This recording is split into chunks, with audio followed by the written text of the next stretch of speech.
Salut à tous, bienvenue sur la chaîne The Scale Modding by Cyril avec le montage de la Porsche 918 Spyder Martini Racing. C'était pour vous dire que le montage est fini. Je l'ai terminé hier ou avant-hier. Donc tout s'est très bien fini, très bien passé. Je suis super content du travail. Je vais essayer de vous la montrer un peu.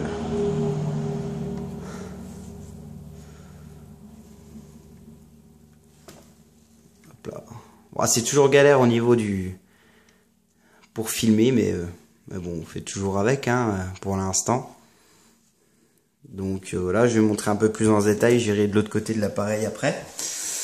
Donc voilà, montage terminé, magnifique, très bon kit.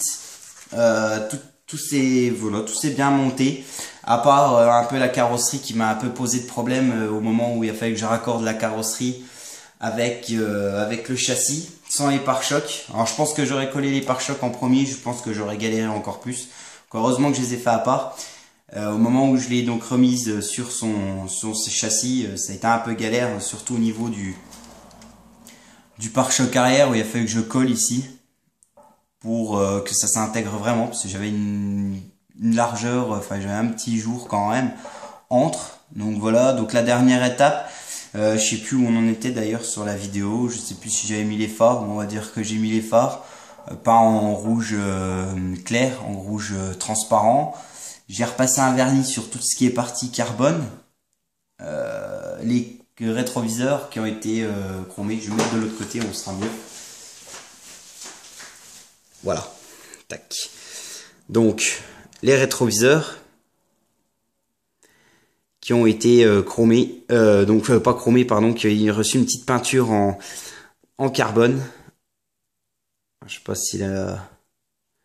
Non, il veut pas se faire, autofocus, c'est pas grave. Donc j'ai fait les rétroviseurs en carbone, donc je disais, donc ma peinture carbone, c'est mon mélange,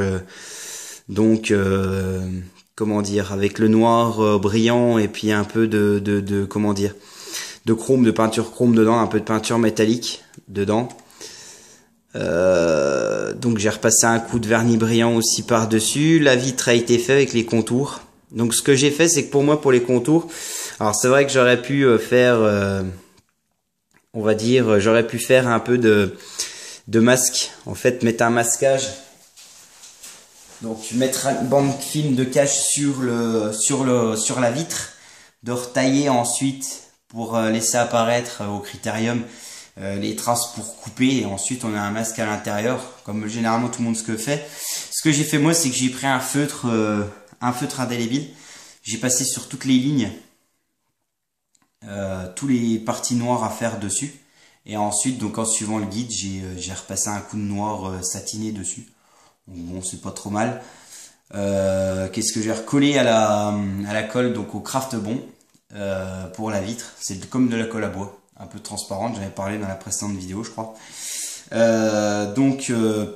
Ça laisse pas de traces, l'essuie-glace qui a été rajouté, donc voilà, donc un bon petit kit. Je ferai un slideshow au final avec toutes les photos que j'ai prises lors du montage, et puis des photos finish. On va essayer de les faire en plein soleil, parce que dehors, en extérieur, ou peut-être à l'intérieur, je verrai bien.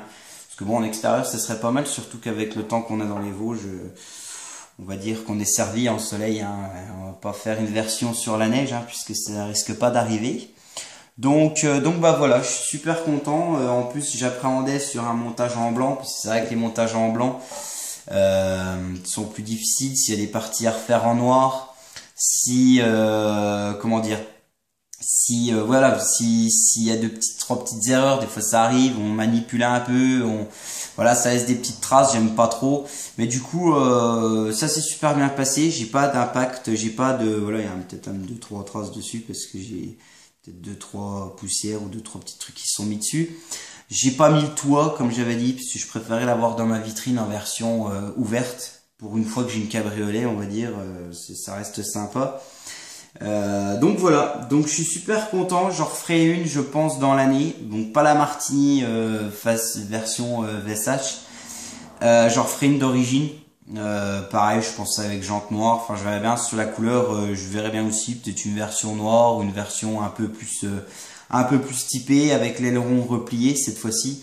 Donc version d'origine, donc qui n'est pas la même, hein. Il n'y a pas les mêmes jantes, il n'y a pas les ailettes à l'arrière.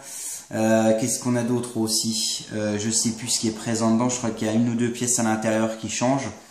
Enfin bref, c'est voilà, c'est top. Je suis super content. Donc slideshow à suivre très prochainement. Je vais prendre les photos, donc comme je dis, le plus rapidement possible, faire le montage. Donc je pense dans les quelques jours à venir, ce sera disponible sur la chaîne. Et donc je remballe ça. Donc pour le prochain montage, donc ceci c'est terminé. Pour le prochain montage, je vais reprendre. Alors ça va peut-être être deux montages en parallèle. Je vais bien voir. J'ai ceci. J'espère que vous voyez bien. C'est une LaFerrari. Alors que il y a un peu de poussière dessus d'ailleurs, que j'ai déjà pas mal entamé. C'était un montage que j'ai fait, que c'était en cours avant de recevoir la Porsche. Et le souci, c'est que j'ai eu un souci avec la carrosserie. Donc du coup, pour pas m'énerver et tout louper et balancer, j'ai posé de côté, je suis passé à autre chose. Du coup, là, je suis motivé à revenir dessus. Donc c'était celle-ci. On va reprendre le socle pour que vous voyez bien. Donc voilà. Donc c'était une version, j'avais déjà mis des photos hein, sur ma page Facebook ou sur Racing, sur Forum Racing. Donc la voici. Un peu de poussière aussi là-dessus. Donc j'avais en plus rajouté, donc c'était les décalques à l'époque, les décalques Tamiya, qui sont prévus pour la version Tamiya et non pour la version Revel. Alors au début ça se passait bien, puis en fait finalement j'aurais mieux fait de me coucher le jour-là. Parce que finalement c'est pas trop adapté au kit Revel. Finalement quand je me suis renseigné après, j'ai trouvé que les parties n'étaient pas les mêmes. Donc finalement voilà, donc je vais revenir sur le montage là dans une autre vidéo que je vais faire là. Voilà, donc le prochain montage à suivre c'est celui-ci avec la Ferrari. En autre parallèle on aura ceci. Alors c'est un kit, j'appelle ça un kit junior. C'est la Mustang GT 2015. Alors en fait pareil, je vais refaire une autre vidéo pour parler un peu plus de ça. Je vais pas m'étaler sur cette vidéo de la Porsche pour celle-ci. Donc c'est un easy kit, en fait c'est montage pour les enfants, donc c'est juste à clipser, tout est prépeint, etc. Mais quand le montage est fini, on se rend compte que finalement bah, c'est pour gosse quoi. Il y a rien y a rien d'exceptionnel quoi. Il y a rien, pas de finition, il y a rien. C'est vraiment catastrophique au final. Mais pour ma part, comme elle n'existe pas en montage intégral comme je viens de le faire ou comme j'ai l'habitude de faire, elle n'est qu'en easy kit. Et ben ce que je vais faire, c'est très simple. Je vais retaper cette maquette, refaire une peinture, refaire les détails, etc. pour au final se rapprocher d'un modèle comme celui-ci.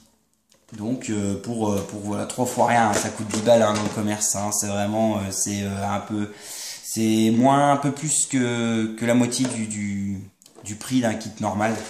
Donc c'est pour ça, donc voilà. Bon, la Mustang c'est une de mes voitures préférées, donc du coup je voulais me faire m'attarder là-dessus.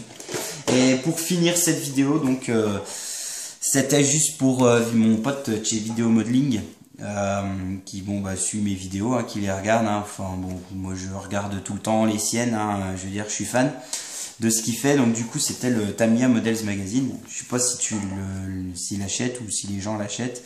Et donc c'était pour parler tout vite, il y avait l'Apollo donc que j'ai fait. Et je sais qu'il utilise le Tamiya Wash comme polish. J'ai dit que j'allais l'acheter parce que franchement c'est un produit merveilleux. Mais lui commande chez Gravity Models et en fait j'avais ceci. Je voulais que tu regardes, c'est on va voir, pas grand chose. Je vais le prendre dans le sens là. C'est les 3 petits bidons Gravity Colors qu'il y a là. C'est du polish, donc il y a du corse pour le gros œuvre, ponçage fine pour restaurer le brillant et il y a un finish pour la finition. Donc c'est 3 petits pots de polish Gravity Colors, Gravity Colors. Comme tu as l'habitude de commander chez Gravity Colors, ça a l'air plutôt pas mal. Franchement, ça a rendu un beau brillant et donc c'est le gars qui l'a utilisé, Eric Evin, qui l'a utilisé après un vernis Gravity Colors. Donc du coup, voilà, si tu veux plus d'infos, tu sais où me contacter. Voilà, et je vous remercie à tous d'avoir suivi ces vidéos. J'espère que vous serez encore plus nombreux pour la prochaine. Les vidéos seront un peu plus détaillées pour la Ferrari, c'est-à-dire que je vais essayer de prendre des vidéos en direct, des prises de vidéos en direct, faire un petit montage à la fin avec une voix off. Je vais voir comment ça se passe. Donc si j'ai le temps, si j'ai le matériel, si ça s'adapte, si tout va bien, et bien voilà. Je vous remercie à tous et à très vite pour la prochaine vidéo. Salut!